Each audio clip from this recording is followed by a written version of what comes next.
At the Castle Hotel and Spa in Tarrytown on April 4th, Westfair Communications, publisher of the Westchester County Business Journal, Fairfield County Business Journal, and WAG Magazine, presented its Outstanding Women in Business event, focusing on women's health, wealth, and well-being.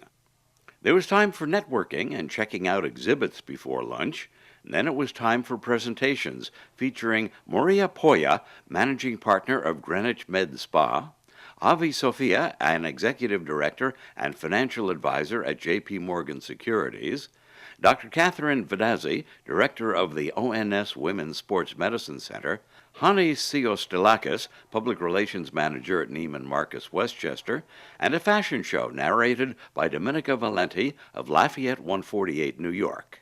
A question and answer session was moderated by Pamela S. Pagnani of Sotheby's International Realty. I wanted a business that helped empower women. I wanted to be the best med spa in the area by giving the best quality of care, the best customer service, and be completely honest and transparent with our patients. My motto was, and still is, failure is not an option. And I wanted to have a business that we could all have fun and love coming to work every single day. Fast forward 14 years later, with a lot of hard work, a lot of sleepless nights, and having an amazing team of all women, except for a medical director who's a board-certified dermatologist, we are actually now an award-winning medical facility with 3 locations in Greenwich, Connecticut, Westport, Connecticut, and we just opened up in Scarsdale, New York, about 3 months ago. Thank you. We are actually recognized as the top Botox and juvenile facility in the nation, top 1%. That's actually 100 out of 20,000 locations nationally. We're a top provider of cool sculpting in Connecticut and in Westchester County. So the number one reason women don't invest more is because they quickly assume that it's overwhelming, that it's complex. I don't want anything to do with it. In fact, a study showed that 82% of married women typically defer this task to their spouses because they feel that they know less. And I say this because it's interesting, because statistically speaking, when women do invest, we on average will perform 1% annually better than men. And the reason for that is because sorry, I didn't know there was going to be guys in the audience.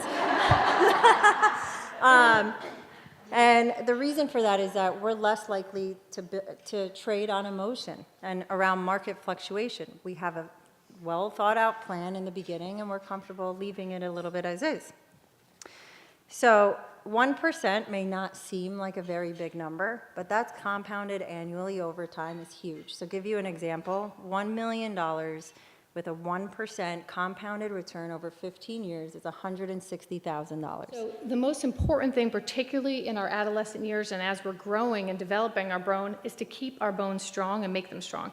So the first thing is going to be calcium and vitamin D, and that's going to be through life, but very, very important for our kids, for our daughters, even for our sons for sure, to develop those strong bones, because we want that peak bone density, peak strength to be as much as it can.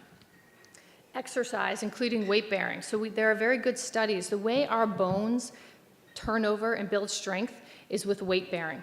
So when we walk around, when we do any strength exercises, weight bearing exercises, our bones break down and build up. And as they build up, they get stronger.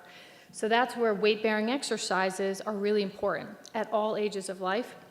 Certainly while we're developing our bone strength and while we're trying to maintain it after it's plateauing a bit. And then avoiding things that are going to be harmful. Smoking and drinking in excess are both things that can hurt that peak and also increase how quickly you'll lose some of your bone mass. So every woman is different, and Neiman Marcus has sort of, taken a step back, and this spring has identified, I guess, different lifestyle themes that we are standing behind, and also offering, different trends within these categories. So as New Yorkers, what do? We have this insecurity within ourselves. So black is what we wear most of the time, correct? For all of you sitting there. So how do we get out of it? You know, it's been a long winter and we see the magazines, we see other women wearing colors, and we wish we had the guts to wear it, but we don't. So I will take you through the inspiration, what Lafayette stands for, and this is a beautiful print. And I think we can transition from spring going into summer, whether you have work, change your shoe in the evening, throw a jacket over it, it's an easy way to wear it. We can definitely start, we do a lot of leathers in Lafayette 148 and definitely lots of colors. One of our great leather jackets. And what's great about all these pieces are interchangeable. So I could have had the previous model throw on this jacket. It really works with that. So you have to imagine that every piece works separately. Our design team worked with a mill to create our color palette. This was a hand-painted design. So a lot of the prints are true to Lafayette. We created them, we hand-colored them to inspire the season. But one of the things I think many of us do, because we are probably a lot of us working women, we tend to go online to shop. So how is Neiman Marcus handling that aspect of Sure, great the question. world? We've offered a few different channels to shop. People who do shop online can sign up for our new digital stylist program, which we have recently launched. And also, if they would like to connect with an associate in store, because people do appreciate that one-on-one sort of customer service aspect, and they do shop online, they can actually share their shopping cart and identify an associate in the store, in the White Plains store, and you can come in and connect with them, and they can help you along with your transactions and purchases. Excellent. Do you think we're going into a recession? And if so, do you have any thoughts about what we should do if that is the case? Thanks for picking that question. Yes, so I'm like the Grim Reaper. I think, you know, there is a very high likelihood that we are going into a recession. As to when, nobody knows. We don't have a crystal ball. But without getting too granular, all major economic indicators are pointing in that direction. We've been in a very long period of slow growth in the economy and trending downwards from here. So, yes, I'm not sure when. If I had to guess, I would say maybe by 2020 is what I'm thinking right now based on the different indicators. But what you should do is, if you do have investment portfolios, it's a perfect time to revisit. Markets have been sharply rising for so long. I think we're in the second, if not now, by this time, the first longest stretch in history of sharply rising markets. So it may be a good time to take a little risk off of the table.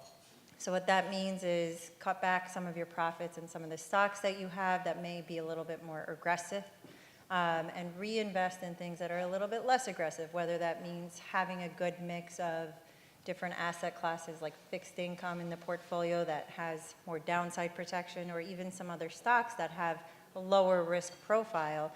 You want to make sure that you stay invested, even though it sounds crazy, because nobody can time these things, right? So history has shown you that markets work in cycles, usually 5-year cycles, and we've exceeded that this time. But if you are invested appropriately with some downside protection in the portfolio, a little bit less aggressive, you've been shown that you will be rewarded for it.